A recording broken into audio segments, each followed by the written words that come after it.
Hello friends, welcome to this platform. स्वागत है आपका इस प्लेटफॉर्म में।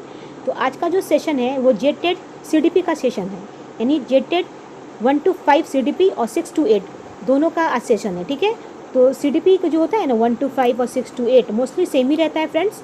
तो आज का जो सेट होगा वो 18वां सेट होगा। इन 18 सेट 17 सेट तक मैंने वीडियो अपलोड कर दिया था फ्रेंड्स। आप लोग मेरे यूट्यूब चैनल में जा करके प्लेलिस्ट में जाके देख सकते हैं। ठीक है, तो आज का हम लोग सेट स्टार्ट करते हैं। तो वीडियो अगर अच्छा लगे तो वीडियो में कमेंट लाइक ज़रूर कीजिएगा फ्रेंड्स। चैनल को सब्सक्राइब भी कीजिएगा। ठीक है, तो आज का हम लोग पहला क्वेश्चन स्टार्ट करते हैं। पहला क्वेश्चन है, राष्ट्रीय शिक्षा नीति 2020 में निम्नलिखित में से किसकी वकालत की गई? विच of the following is advocated in the national education policy 2020? विद्यार्थियों का समग्र विकास, अनुभवनात्मक शिक्षा, पाठ्यक्रम सामग्री में कटौती या बहुभाषावाद? तो इसका राइट आंसर जो होगा वो ऑप्शन नंबर आपका सी होगा, 1, 2, 3 और 4। ठीक है, यानी कि शिक्षा का समग्र विकास भी होगा, अनुभवनात्मक शिक्षा भी होगा, पाठ्यक्रम सामग्री में कटौती भी होगा या बहुभाषावाद भी होगा। यानी कि यहाँ पे जो चारों स्टेटमेंट दिया गया है वो चारों स्टेटमेंट सही है और ऑप्शन नंबर सी जो बिल्कुल राइट आंसर है। ठीक है, देखिए कैसे होगा। देखिए, राष्ट्रीय शिक्षा नीति यानी कि एनईपी जो है में शिक्षार्थियों के समग्र विकास यानी हॉलिस्टिक डेवलपमेंट, अनुभवनात्मक शिक्षा, ठीक है, यानी कि एक्सपेरिमेंटल लर्निंग, पाठ्यक्रम के बोझ को क्या करता है, कम करने के लिए पाठ्यक्रम सामग्री में कटौती करता है। ठीक है, तथा शुरुआती कक्षाओं में बहुभाषावाद को बढ़ावा देने की वकालत की गई है। इसलिए ऑप्शन नंबर जो सी है बिल्कुल राइट आंसर है। अगला प्रश्न है, हार्वर्ड गार्डनर के बहुबुद्धि सिद्धांत के अनुसार निम्नलिखित में से कौन सा जोड़ा बुद्धि का प्रकार और अंतःस्थिति यानी अनुपालन संभावना के अनुसार सही है? According to Howard Gardner theory of multiple intelligences, which of the following pair of type of intelligence and end state possibility is correct? बुद्धि का प्रकार भाषिक, अंतःस्थिति अनुपालन संभावना लेखपाल, बुद्धि का प्रकार स्थानिक, अंतःस्थिति अनुपालन संभावना वास्तुकार, या बुद्धि का प्रकार शारीरिक गति संवेदात्मक, अंतःस्थिति अनुपालन संभावना गायक, या बुद्धि का प्रकार प्राकृतिक, अंतःस्थिति अनुपालन संभावना शिक्षक? इसका राइट आंसर जो होगा वो ऑप्शन नंबर आपका बी होगा, बुद्धि का प्रकार स्थानिक, अंतःस्थिति अनुपालन संभावना वास्तुकार। देखिए कैसे, गार्डर के बुद्धि यानी बहुबुद्धि सिद्धांत के अनुसार स्थानिक बुद्धि वाले व्यक्ति अंतरिक्ष और चित्रों की समझ रखते हैं। इसकी रखते हैं अंतरिक्ष और चित्रों की, और चित्रों की क्या रखते हैं, समझ रखते हैं, जैसे वास्तुकार, चित्रकार आदि। अन्य विकल्प क्या है, बाकी गलत है। इसलिए ऑप्शन नंबर बी जो बिल्कुल राइट आंसर है। अगला प्रश्न है, कोई बालक यदि स्वीकृत व्यवहार अपनाता है तो इसका कारण दंड से स्वयं को बचाना है। यह कथन कोहल वर्ग के नैतिक विकास के किस स्तर को दर्शाता है? If a child adopts approved behavior, the reason for this is to save himself from punishment. This statement reflect which level of Kohlberg moral development?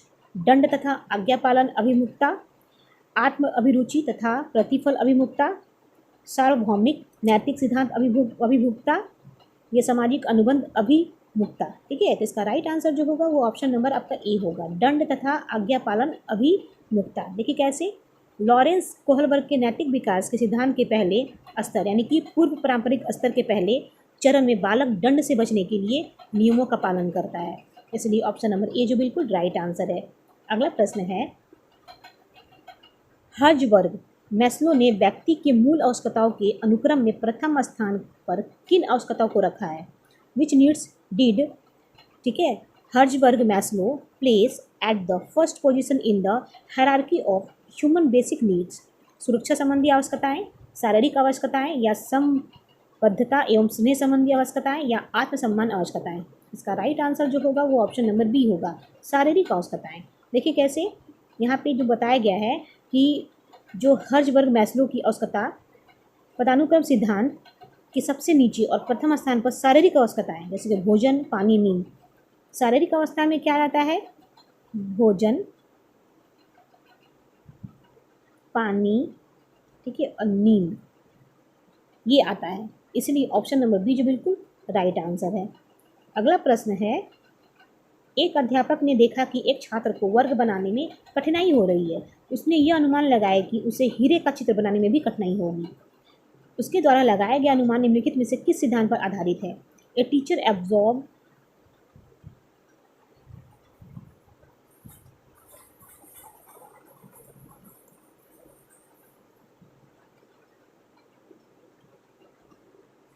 अगला क्वेश्चन है, एक अध्यापक ने देखा कि एक छात्र को वर्ग बनाने में कठिनाई हो रही है। उसने यह अनुमान लगाया कि उसे हीरे का चित्र बनाने में भी कठिनाई होगी। उसके द्वारा लगाया गया अनुमान निम्नलिखित में से किस सिद्धांत पर आधारित है? A teacher observe that a student is having difficulty making a square. He speculated that he would also have difficulty drawing a diamond. The speculation made by him is based on which of the following principle? विकास एक व्यवस्थित क्रम में होने की प्रवृत्ति से संबंधित है, या विकास प्रक्रिया प्रमाण संबंधी है, या विकास क्रमिक है, या अलग अलग लोगों के लिए विकास भी अलग अलग होता है? तो इसका राइट आंसर जो होगा ऑप्शन नंबर सी होगा। विकास क्या क्रमिक है। देखिए कैसे, विकास एक निश्चित क्रम में आगे बढ़ता है। सरल ज्यामितीय आकृतियों में जटिल आकृतियों को सीखने की और बढ़ना इस क्रमिक विकास का क्या होता है? हिस्सा होता है। इसलिए ऑप्शन नंबर सी जो बिल्कुल राइट आंसर है। अगला प्रश्न है, निम्नलिखित आकलन के साधनों में से किसका प्रयोग सामान्यतः अधिगमकर्ता द्वारा किए गए परियोजना कार्य के मूल्यांकन हेतु नहीं किया जाता? विच of the following tools of assessment is generally not used for evaluating the project work done by the learner? Rubrics, श्रेणी पैमाना यानी रेटिंग स्केल, चेकलिस्ट, या कक्षा प्रश्नोत्तरी यानी क्विज? इसका राइट आंसर होगा ऑप्शन नंबर डी, कक्षा प्रश्नोत्तरी यानी क्विज। यानी परियोजना का यानी कि प्रोजेक्ट वर्क जो है ये मूल्यांकन के लिए रूब्रिक्स, रेटिंग स्केल और चेकलिस्ट का उपयोग किया जाता है। लेकिन कक्षा प्रश्नोत्तरी जो लिखा हुआ है इसका मुख्य रूप से तत्कालिक ज्ञान स्मृति की जांच के लिए होता है, ना कि प्रोजेक्ट मूल्यांकन के लिए होता है। इसलिए ऑप्शन नंबर जो है डी राइट आंसर है, क्योंकि यहाँ पूछ रहा है नहीं वाला प्रश्न। ठीक है, अगला प्रश्न है, जब पूर्व प्राप्त अनुभव नवीन समस्या को हल करने में सहायक हो तो इस प्रकार का स्थानांतरण कहलाता है। When previously acquired experiences is helpful in solving a new problem, that type of transfer is called. धनात्मक स्थानांतरण, ऋणात्मक स्थानांतरण, या एक पक्षीय स्थानांतरण, या बहुपक्षीय स्थानांतरण? इसका राइट आंसर होगा ऑप्शन नंबर ए, धनात्मक स्थानांतरण यानी पॉजिटिव ट्रांसफर। अधिगम का धनात्मक या सकारात्मक स्थानांतरण तब होता है जब पहले से सीखा हुआ ज्ञान या अनुभव नई परिस्थिति या समस्या को हल करने में क्या करता है? हेल्प करता है यानी मदद करता है। ठीक है, इसलिए ऑप्शन नंबर ए जो बिल्कुल राइट आंसर है। अगला प्रश्न है, निम्न में से कौन सा विकल्प बाल केंद्रित उपागम की विशेषता नहीं है? ठीक है, which of the following options is not characteristic of the child centred approach? बच्चे सक्रिय भागीदार होते हैं, बच्चे बालक विशिष्ट होता है, प्रत्येक बालक के पास शिक्षा का अधिकार है, प्रत्येक बालक अपने खुद के पाठ्यक्रम का निर्माण करता है। इसका राइट आंसर होगा ऑप्शन नंबर डी, ये प्रत्येक बालक अपने खुद के पाठ्यक्रम का निर्माण करता है। देखिए कैसे, बाल केंद्रित शिक्षा में बच्चे सक्रिय भागीदारी होते हैं, हर बच्चा विशिष्ट होता है और उसे शिक्षा का अधिकार होता है, लेकिन पाठ्यक्रम का निर्माण विशेषज्ञों और शिक्षा बोर्ड द्वारा किया जाता है। छात्र खुद अपना पाठ्यक्रम नहीं बनाते हैं, इसलिए ऑप्शन नंबर डी जो बिल्कुल राइट आंसर है। अगला प्रश्न है, किशोरावस्था के विषय में निम्न में से कौन सा कथन सर्वाधिक उपयुक्त है? Which of the following statement is most appropriate regarding adolescence?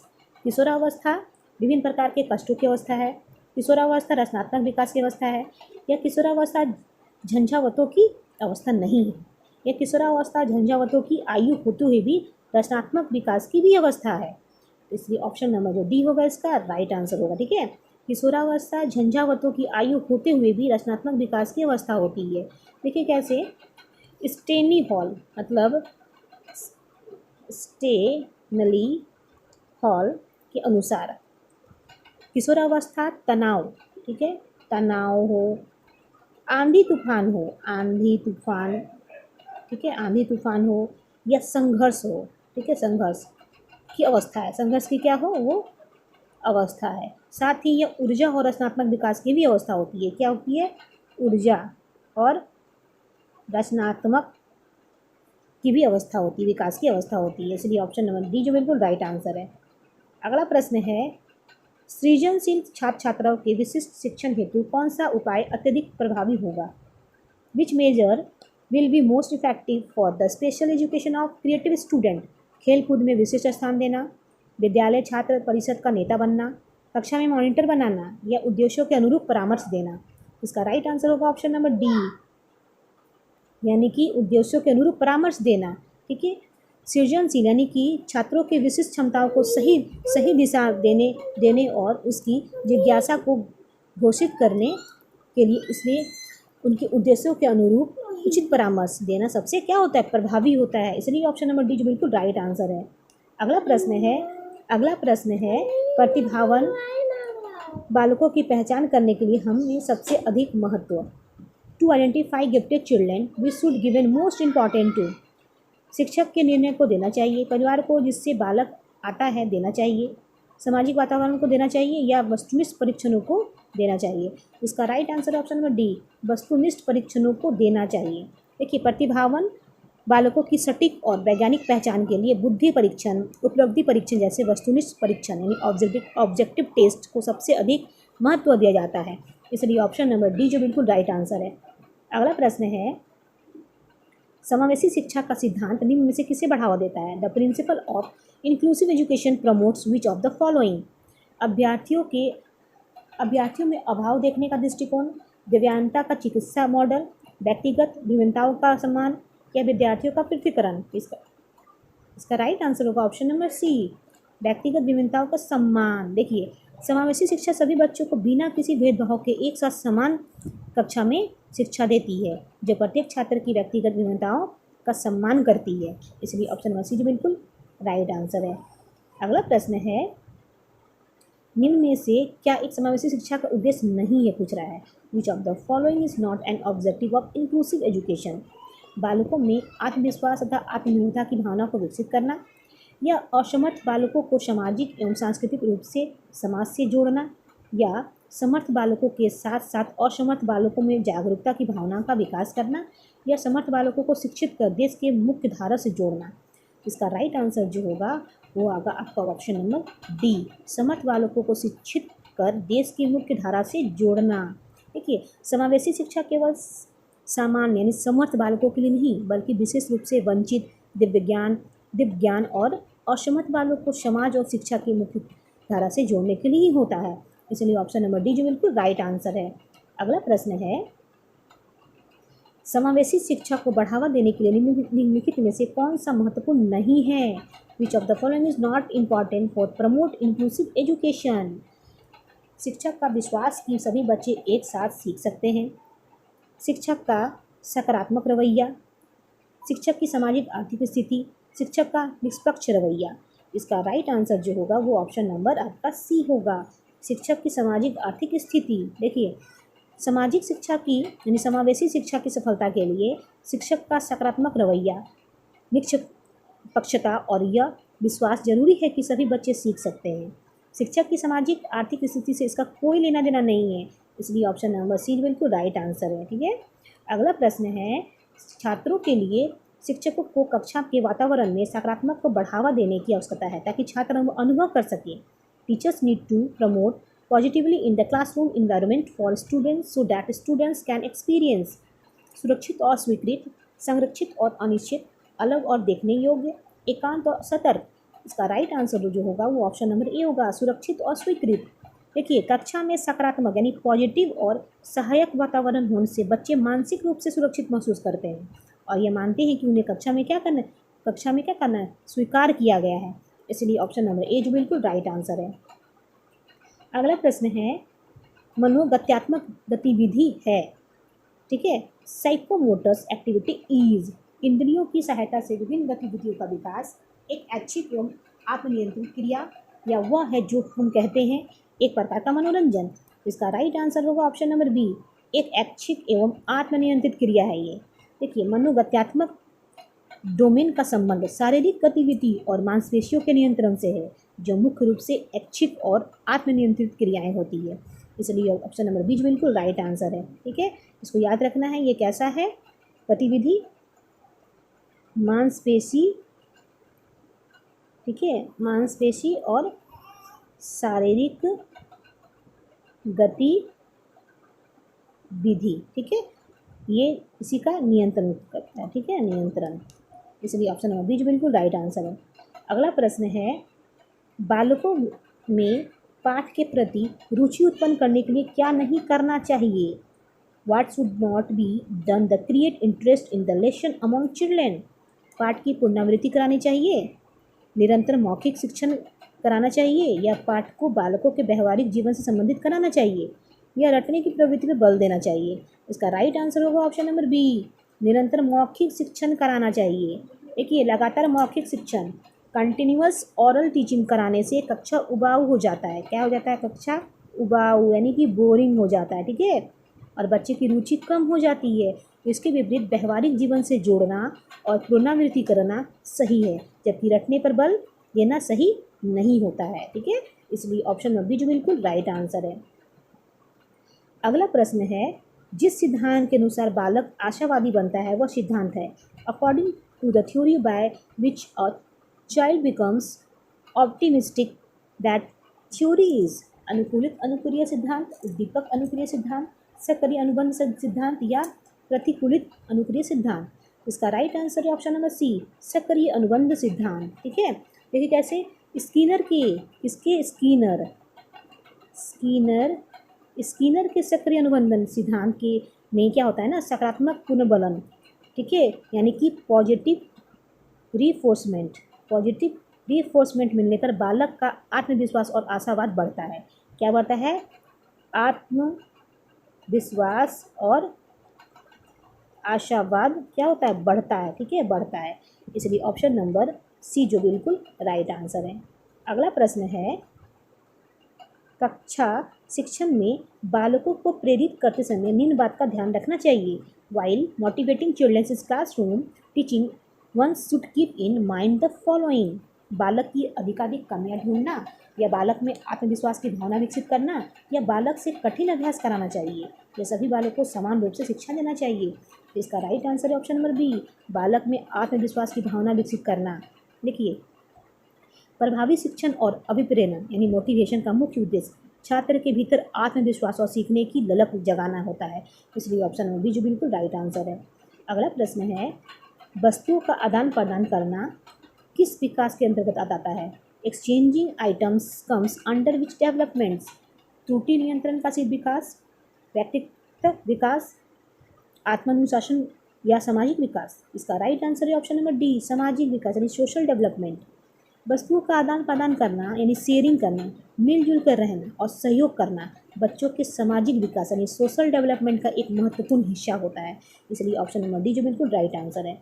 अगला प्रश्न है, थॉर्नडाइक का अधिगम सिद्धांत जाना जाता है। Thorndike learning theory is known as पूर्णबलन का नियम, उत्प्रेरणा का नियम, प्रयास एवं त्रुटि का सिद्धांत, या अंतर्दृष्टि का सिद्धांत? इसका राइट आंसर होगा ऑप्शन नंबर सी, प्रयास एवं त्रुटि का सिद्धांत यानी theory of trial and error. ये थॉर्नडाइक ने दिया था, ठीक है, यानी कि थॉर्नडाइक ने सीखने का मुख्य सिद्धांत प्रयास और त्रुटि का सिद्धांत इसी को दिया था। इसलिए ऑप्शन नंबर सी जो बिल्कुल राइट आंसर है। अगला प्रश्न है, बहिर्मुखी बालक का लक्षण है। The characteristic of the extrovert child is? अपने भाव को अपने तक सीमित रखने वाला, या कार्य करने की दृष्टि इच्छा शक्ति रखने वाला, या एकांत में विश्वास रखने वाला, या कम बोलने वाला? इसका राइट आंसर जो होगा वो ऑप्शन नंबर बी होगा, कार्य करने की दृढ़ इच्छा शक्ति रखने वाला। देखिए, बहिर्मुखी बच्चे सामाजिक रूप से सक्रिय होते हैं, मुखर होते हैं और बाहरी दुनिया में रुचि रखने वाले होते हैं, ठीक है। इसलिए ऑप्शन नंबर बी जो बिल्कुल राइट आंसर है। अगला प्रश्न है, जीन पियाजे तथा ले वाइस्कुत्सी के सिद्धांत में प्रमुख अंतर क्या है? What is the major difference between the theories of Jean पियाजे एंड ले वाइस्कुत्सी? पियाजे ने संज्ञानात्मक विकास में भाषा की भूमिका पर बल दिया, वाइगोत्स्की ने सीखने में वंशागत क्षमताओं को प्राथमिक महत्व दिया, या वाइगोत्स्की ने संज्ञानात्मक विकास में संस्कृति की भूमिका पर बल दिया, या पियाजे ने इस बात पर बल दिया कि बच्ची खुद से दूसरों की मदद से क्या कर सकती है? इसका राइट आंसर होगा ऑप्शन नंबर सी, वाइगोत्स्की ने संज्ञानात्मक विकास में संस्कृति की भूमिका पर बल दिया। देखिए, पियाजे मानते थे कि बच्चे अपने ज्ञान का निर्माण खुद दुनिया के साथ अन्वेषण करके करते हैं, जबकि वाइगोत्स्की ने संज्ञानात्मक विकास में संस्कृति, भाषा और सामाजिक अंतक्रिया, एक तो हो गया संस्कृति, दूसरा हो गया भाषा, ठीक है, और तीसरा हो गया सामाजिक अंतःक्रिया, ठीक है, को मुख्य आधार माना, इसलिए ऑप्शन नंबर सी जो बिल्कुल राइट आंसर है। अगला प्रश्न है, पियाजे के अनुसार निम्नलिखित में से कौन सी अवस्था में बालक अमूर्त तथा वैज्ञानिक ढंग से सोचने की क्षमता विकसित कर लेता है? अकॉर्डिंग टू पियाजे, in which of the following stages does the child develop the ability to think abstractly and scientifically? संवेदी प्रेरक अवस्था, या पूर्व संज्ञानात्मक अवस्था, या मूर्त संज्ञानात्मक अवस्था, या औपचारिक संज्ञानात्मक अवस्था? इसका राइट आंसर जो होगा वो ऑप्शन नंबर आपका डी होगा। क्या होगा? डी, औपचारिक संज्ञानात्मक अवस्था। देखिए, जीन पियाजे के संज्ञानात्मक विकास की अंतिम अवस्था यानी कि औपचारिक संज्ञानात्मक अवस्था 11 वर्ष से आगे, इसके 11 वर्ष से आगे में बच्चों में अमूर्त चिंतन और तार्किक एवं वैज्ञानिक ढंग से सोचने की क्षमता विकसित हो जाती है, इसलिए ऑप्शन नंबर डी जो बिल्कुल राइट आंसर है। अगला प्रश्न है, संरचनावादी दृष्टिकोण अधिगम को किस प्रकार निर्दिष्ट करता है? How does the constructivist perspective define learning? अव्यवस्थित एवं एक तरफा, स्वभावहीन एवं पृथक, पारस्परिक और सक्रिय, निष्क्रिय और निर्भर? इसका राइट आंसर जो होगा वो ऑप्शन नंबर सी होगा, पारस्परिक और सक्रिय। देखिए कैसे, संरचनावाद के अनुसार सीखना एक सक्रिय और सामाजिक पारस्परिक प्रक्रिया है जिसमें शिक्षार्थी अपने अनुभव के आधार पर ज्ञान का निर्माण करते हैं, इसलिए ऑप्शन नंबर सी जो बिल्कुल राइट आंसर है। अगला प्रश्न है, निम्नलिखित में से कौन कोहलबर्ग के चरणों का उनके अंतर्निहित सिद्धांतों के साथ सही सुमेलित युग में है? Which of the following is the correctly matched pair of Kohlberg stages with their underlying principle? सार्वभौमिक नैतिक अभिविन्यास, सजा से बचाओ, अच्छा लड़की लड़का लड़की अच्छा लड़का अच्छी लड़की अभिविन्यास, आदर्श पारस्परिकता, कानून और व्यवस्था अभिविन्यास, एहसानों का एक समान आदान प्रदान, या सामाजिक अनुबंध अभिविन्यास, विवेक के स्वयं चुने हुए नैतिक सिद्धांत? इसका राइट आंसर होगा ऑप्शन नंबर डी, सामाजिक अनुबंधन यानी अनुबंध अभिविन्यास, विवेक के स्वयं चुने हुए नैतिक सिद्धांत। देखिए, कोहलबर्ग के नैतिक विकास के चरणों में सामाजिक अनुबंध चरण लोकतांत्रिक रूप से स्वीकृत और समाज हित में बदले जा सकने वाले कानूनों की बात करता है, इसलिए ऑप्शन नंबर डी जो बिल्कुल राइट आंसर है। अगला प्रश्न है, एक कक्षा में कुछ विद्यार्थी अपने लिए निर्धारित व्यक्तिगत अधिगम लक्ष्यों को प्राप्त करने में सफल नहीं हो पाए, ऐसी स्थिति में शिक्षक को निम्न में से क्या करना चाहिए?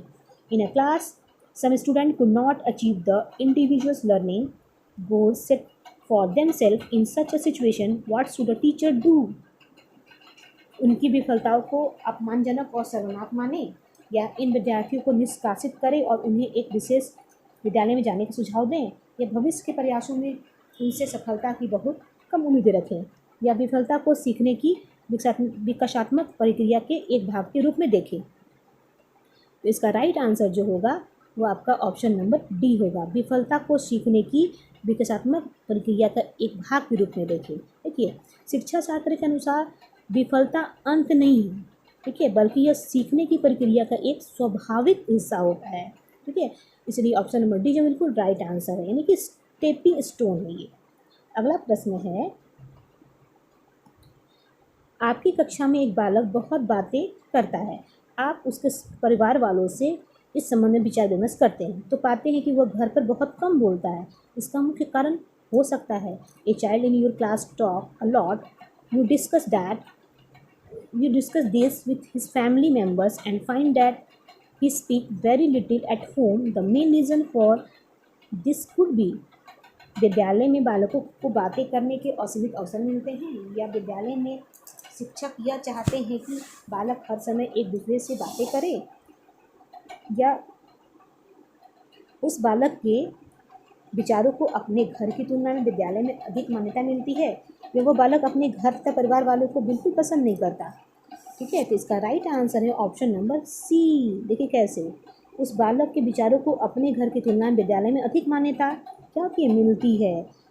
देखिए कैसे, जब किसी बच्चे को घर पर अपनी बात रखने का पूरा मौका या सम्मान नहीं मिलता तो वह विद्यालय के खुले वातावरण में अधिक मुखर हो जाता है और ज़्यादा बातें करने लगता है, इसलिए ऑप्शन नंबर सी जो बिल्कुल राइट आंसर है, ठीक है।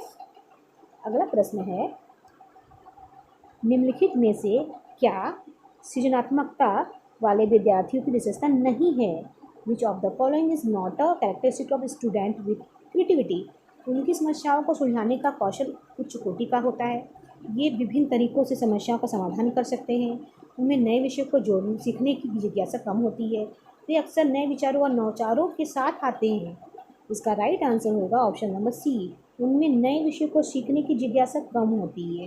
देखिए कैसे, सृजनात्मक यानी क्रिएटिव विद्यार्थियों में नए विषयों को सीखने की जिज्ञासा बहुत अधिक होती है, कम नहीं। अतः ये विशेषता क्या है, गलत है। इसलिए ऑप्शन नंबर सी जो बिल्कुल राइट आंसर है, क्योंकि यहाँ पे नहीं पूछ रहा है। ठीक है, अगला प्रश्न है यानी लास्ट प्रश्न, अभिकथन ए दिए हैं। ठीक है, एक शिक्षिका को बच्चों को कक्षा की चर्चा में सक्रिय भागीदारी की अनुमति नहीं देनी चाहिए। ठीक है, और रीज़न है बच्चे ज्ञान का सृजन करने में सक्षम नहीं है और ग्रहणशील तरीके से सबसे बेहतर सीखते हैं। हम लोग पहले अगर ऑप्शन पढ़ लेते हैं। ए और आर दोनों सही है। आर ए की सही व्याख्या करता है। ए और आर दोनों सही है, लेकिन आर ए की व्याख्या नहीं करता है। ए सही लेकिन आर गलत। ए और आर दोनों गलत। इसका राइट आंसर जो होगा ऑप्शन नंबर डी होगा। ए और आर दोनों गलत है। देखिए कैसे, ए में क्या बता रहा है ना कि आधुनिक शिक्षा प्रणाली यानी बाल केंद्रित शिक्षा के अनुसार बच्चों को कक्षा चर्चा में सक्रिय भागीदारी करनी चाहिए। ठीक है, और बच्चे ज्ञान के निष्क्रिय प्राप्तकर्ता नहीं बल्कि सक्रिय निर्माता यानी नॉलेज कंस्ट्रक्टर्स होते हैं। इसलिए दोनों कथन क्या है, गलत है। यानी कि यहाँ पे एसोसिएशन भी गलत है और आपका रीज़न भी गलत है। ठीक है, ये दोनों गलत है। तो फ्रेंड्स, आज का सेशन यही समाप्त होता है। तो इसके पहले जितने भी मैंने वीडियो अपलोड किए हैं CDP का, तो वो आपका 1 to 5 के लिए भी इम्पॉर्टेंट है और 6 to 8 के लिए भी। जनरली जो CDP होता है ना, वो आपका 6 to 8, 1 to 5 में जनरली एक ही सिलेबस है।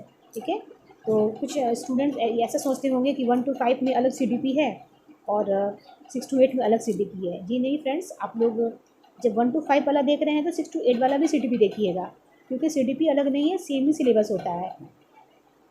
तो आज का सेशन यही समाप्त होता है। और इसके पहले जितना वीडियो मैंने अपलोड किया है फ्रेंड्स, प्लेलिस्ट में जाके आप लोग ज़रूर देखिएगा और वीडियो को शेयर कीजिएगा। चैनल अच्छा लगे तो चैनल को सब्सक्राइब जरूर कीजिएगा। तो आज के लिए इतना ही। Take care and bye.